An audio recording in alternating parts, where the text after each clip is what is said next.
नमस्कार, आदाब, सत श्री अकाल। और आप देख रहे हैं आज इंग्लिश और आपका स्वागत दिल से करते हैं। चलिए आज हम लोग देखेंगे शिक्षा। हाँ, शिक्षा जो है ये आपको पढ़ना है।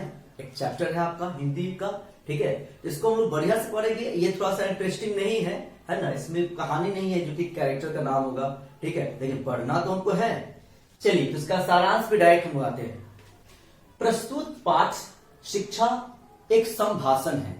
संभाषण का मतलब होता है वैसा पाठ, है ना, जिसमें आपसे क्वेश्चन किया जाएगा और आप जवाब दे देकर आगे बढ़ रहे हैं, है ना। मान लीजिए कि कोई भी चीज पर आपसे क्वेश्चन किया जा रहा है, उसका आप आंसर दे रहे हैं, फिर अगला क्वेश्चन कोई कर रहा है, फिर आप आंसर दे रहे हैं, और ऐसा ही पूरा चैप्टर है, ठीक है। इसलिए इसको बोलते हैं संभाषण। क्या बोलते हैं? संभाषण बोलते हैं, ठीक है। जो जय कृष्ण मूर्ति लिखे हैं, हाँ, ये जो संभाषण जो है आपका शिक्षा, ये कौन लिखे हैं? जय कृष्ण मूर्ति जी लिखे हैं, ठीक है। लेखक कहते हैं कि शिक्षा का अर्थ कुछ परीक्षाएं में पास हो जाना ही नहीं है, बल्कि जीवन को अच्छी तरह से समझना ही शिक्षा है। लेखक ये कहते हैं कि शिक्षा का मतलब ये नहीं है कि हम मैट्रिक पास कर गए, इंटर पास कर गए, बीए पास कर गए, एमए पास कर गए, कोई कंपटीशन वाला कोई एग्जाम पास कर गए तो हम शिक्षा में हो गया, हम डिग्री ले लिए, हमें शिक्षा आ गया। नहीं, ऐसे नहीं होता है।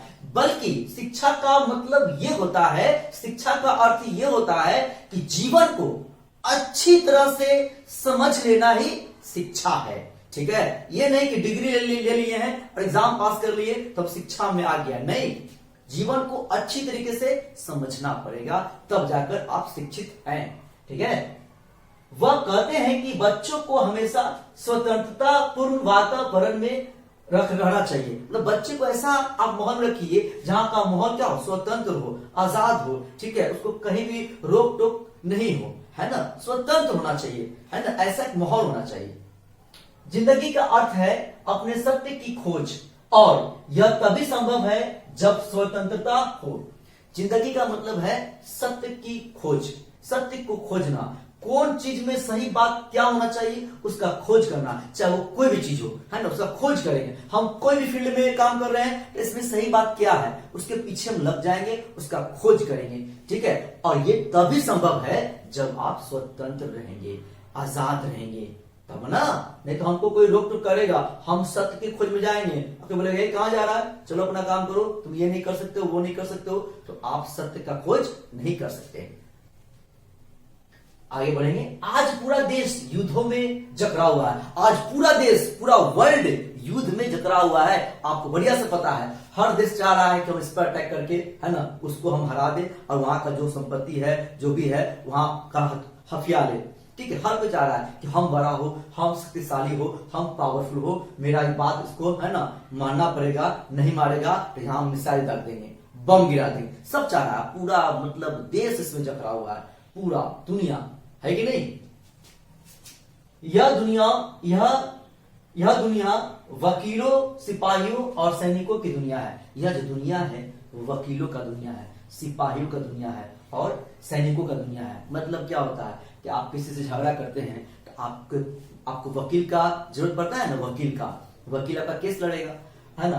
फिर आपको सिपाही पकड़ने आएगा तो सिपाही के लिए आप मतलब तैयार रहिए कि सिपाही आपको पकड़ने के लिए आएगा, है ना। और सिपाही को जो मन करेगा अपना उसको लगेगा, है ना, वो गलत भी कर सकता है आपके साथ, ठीक है। कितना पैसा लाओ, ये करो, वो करो, बहुत सारा बात रहता है, ठीक है। और सैनिक, अब कोई देश डराएगा किसी देश को तो क्या वहां का प्रेसिडेंट आकर आंख दिखा के चला जाएगा? नहीं, बोलेगा मेरे पास इतना सैनिक है, ज्यादा करोगे तो अटैक करवा देंगे हम, इतना सैनिक है, सब पावरफुल है, ये है वो है।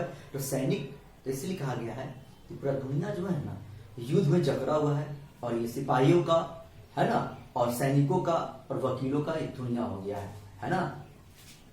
महत्वाकांक्षी स्त्री और पुरुषों की दुनिया है जो प्रतिष्ठा को पीछे छोड़ रहे हैं और इसे पाने के लिए एक दूसरे के साथ संघर्ष कर रहे हैं। और ये दुनिया जो है, पुरुष हो या स्त्री हो, है ना, लेडीज हो या जेंट्स हो, सब चाह रहा है कि हम कुछ और पैसा कमाएं, हम और ऊंचा जाएं, है ना। और ऊंचा ओहदा पर जाने के लिए वो क्या कर रहे हैं, अपने प्रतिष्ठा को, अपनी इज्जत को क्या कर रहे हैं, दांव पे लगा रहे हैं, ठीक है। और हर कोई चाहता है कि हम एक दूसरे को हरा दें, ठीक ना।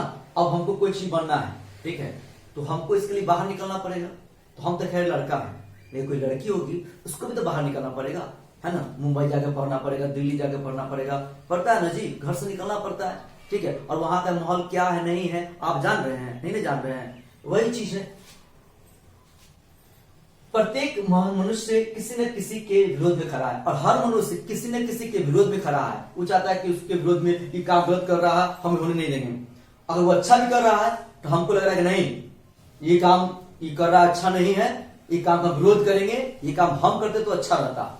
मतलब हर आदमी किसी न किसी के विरोध में खड़ा है, चाहे वो मैच हो, फिल्म हो, नेतागिरी हो, हर जगह, गांव मोहल्ला, हर जगह आप देख लीजिए कोई न कोई आपके विरोध में खड़ा होगा, आपके अगेंस्ट में, और आप भी किसी के अगेंस्ट में खड़े होंगे। आप देख लीजिए इस चीज को, है कि नहीं। चारों तरफ आप नजर को दौड़ा लीजिए, हर जगह आपको ये चीज मिलेगा, ठीक है। अंत में लेखक कहते हैं कि हमें ऐसा कार्य करना चाहिए जिससे पूरे समाज में प्रेम का संदेश पहुंचे। हमें ऐसा काम करना चाहिए जिससे पूरे समाज में, पूरे मतलब देश में, है ना, एक प्रेम का संदेश पहुंचे, ठीक है। चलिए तो आज के इतना ही, इसका स्क्रीनशॉट लिया जाए। चलिए तो आज के इतना ही। जय हो, जय हिंद।